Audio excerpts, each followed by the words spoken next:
అవుతుంది ఈ సినిమా. కానీ గులాబీ పాడమన్నారు. ఓకే.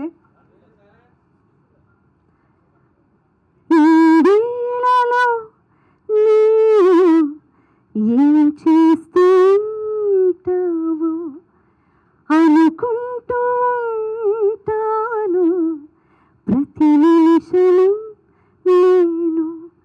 నా గుండె ఏనాడో చేజారిపోయింది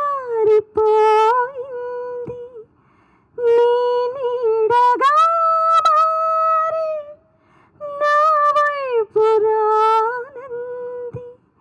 దూరాన ఉంటూనే ఏమీ చేశావు ఈ వేళలో మీరు ఏం చేస్తుంటారు. మీ ఇంట్లో వాళ్ళందరూ అనుకుంటారు, ప్రతి నిమిషం ఇదే అనుకుంటూ ఉంటారు మీ ఇంట్లో వాళ్ళందరూ, ఎస్పెషల్ మీ ఆవిడ బై ద వే. అవును, సునీత గారు నిజంగానే మాయ చేసేసారు. We are so blessed. Thank you so much for accepting and singing. My pleasure. I would love to listen to one particular song from నిలవే ఈ రోజున వేదిక మీద.